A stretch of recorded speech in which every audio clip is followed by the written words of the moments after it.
العالم اتقلب ضباب، أرض واسعة بلا سقف. الأرض اتشقت، صدى صوت الكيان: مش اختيارك، ده مصيرك، مش اختيارك، ده مصيرك. سحر اسود في البيت ده، محدش هيسمع صرختك، فاقفل النور واستعد.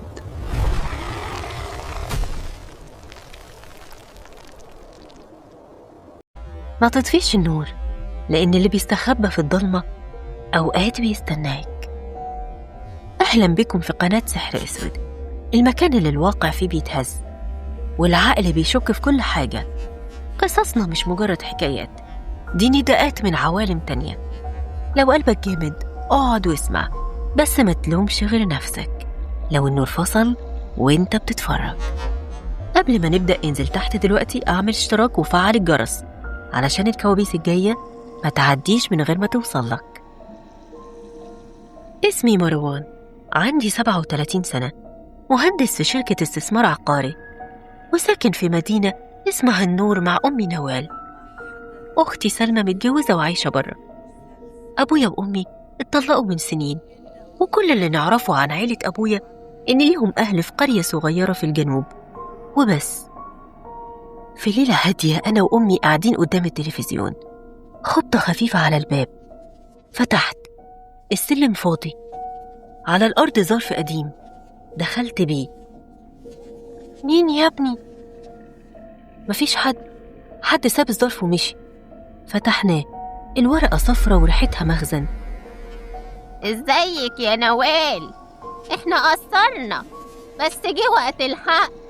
انا نعيمة حماتك، ليكوا نصيب في ورث عندي. أمي اتجمدت. تيتا نعيمة؟ أيوة هي دي، كانت سبب الطلاق مش كده؟ هي السبب الأكبر، يمكن كبرت ورق قلبها. هي دلوقتي فوق 90 ولسه بتكتب جوابات. سكتنا. قلت بكرة أسأل البواب مين طلع الظرف. تاني يوم الصبح لقيت الحاج بركات البواب. صباح الخير يا حاج. صباح النور يا باشمهندس. حكيت لي محدش داخل ولا طلع، يمكن جار. الجيران ملهمش دعوة، ده من أهل أبويا. هز راسه وقال الجملة اللي برادت ظهري: يبقى اللي حطه ما دخلش من الباب. عدى أسبوع نسينا الحكاية لحد الليلة التامنة، الساعة 2 بعد نص الليل. خبطة تانية، فتحت، مفيش حد. ظرف تاني. نزلت أجري على البواب، لقيته قاعد، محدش طلع ولا بني آدم.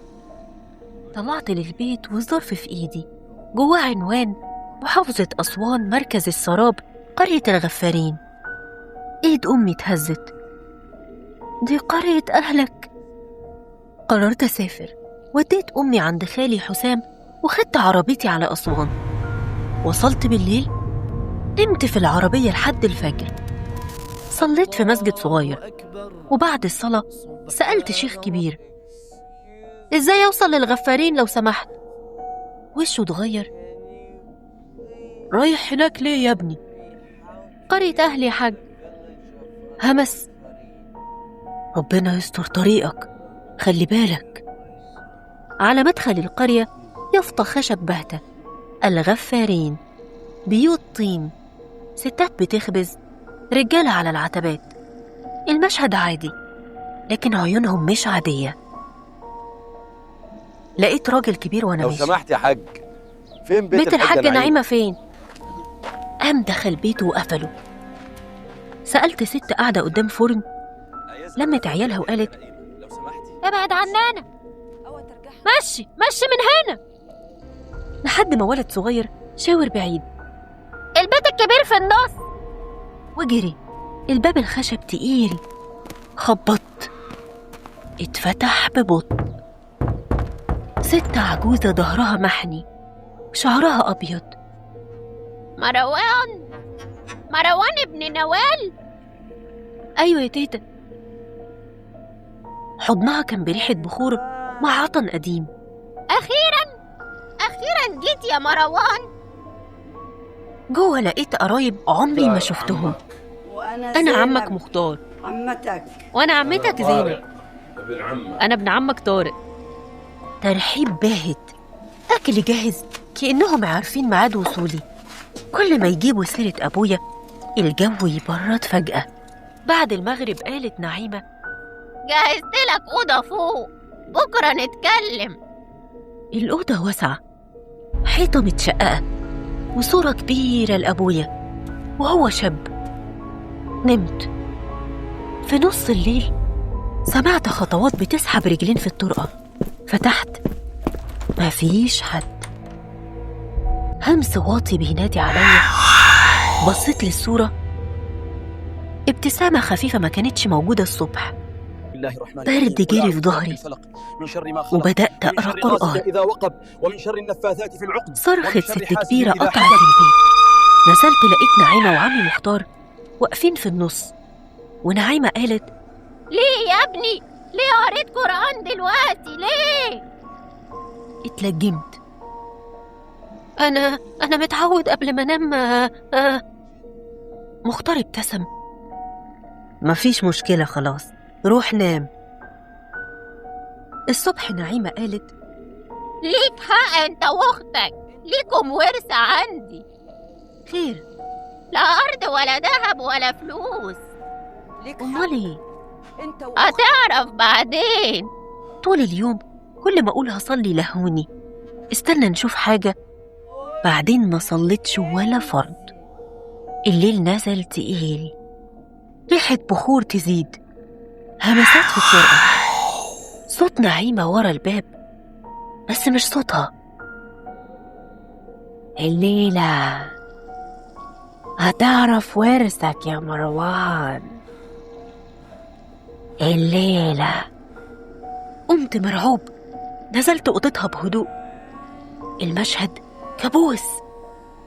نعيمة قاعدة على الأرض، وشها للحيطة، كتافها بتتهز، وقالت لي بصوت غليظ: أهلا يا مروان، أهلا. تيتا، اقعد يا مروان. هو انت اللي كنتي ورا الباب يا تيتا؟ لا، مش أنا. أمال مين يا تيتا؟ دي مرات أبوك.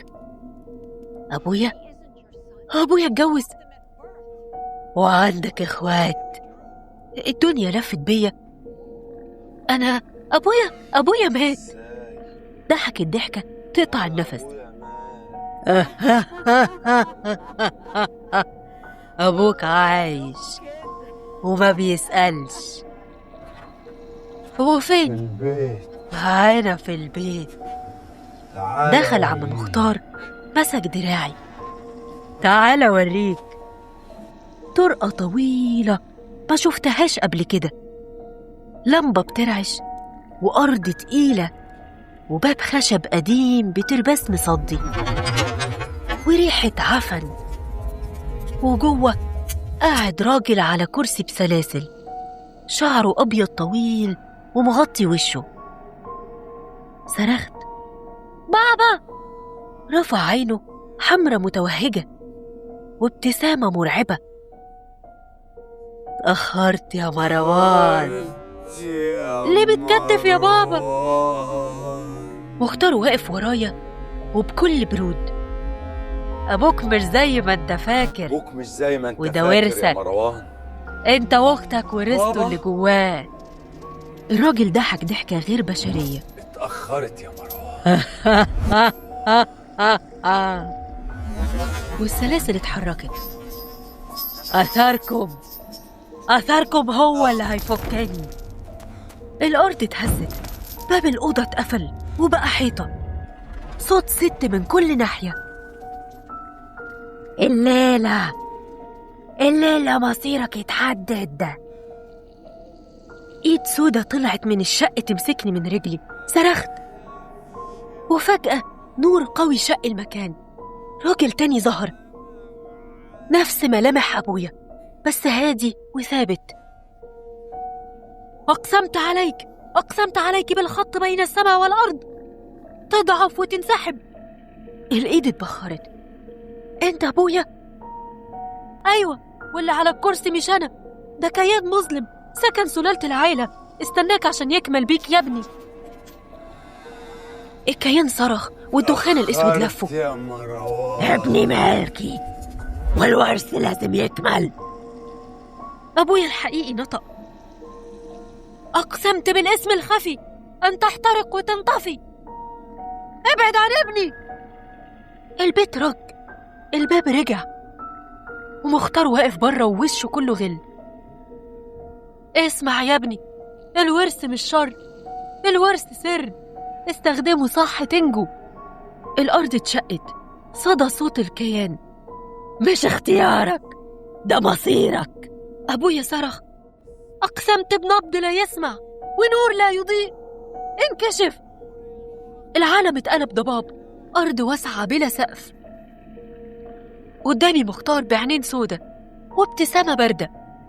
أنا جواك وانت جوايا. حوالي 3 مرايات ظهرت. مروان منكسر، مروان قوي بس بعين سودة، مروان ثابت وإيده فيها نور بسيط. دي احتمالاتك يا ابني وانت اللي تختار. مختار قال لي اختارني، قوة بلا حدود. صوتي من مراية النور. قوتك في قلبك. مديت ايدي لمراية النور. مختار هجم. أبويا صده بأقسام. أقسمت عليك بالصوت الذي يعود بلا صدى تسقط. المرايتين الأولى والتانية اتكسروا وتلاشى دخانهم. نور دافي غطاني. ابتسم أبويا. انت عملت اللي ما قدرتش أعمله، سامحتك. أنا دلوقتي فهمت غيابك. اختفى. صحيت واقع عند مدخل الغفارين. شيخ كبير جرى عليا. مين؟ مروان، مروان ابن محمد. يا ساتر، ابن المرحوم. أبوك سلم لي أمانة ليكم يا ابني. وداني بيته.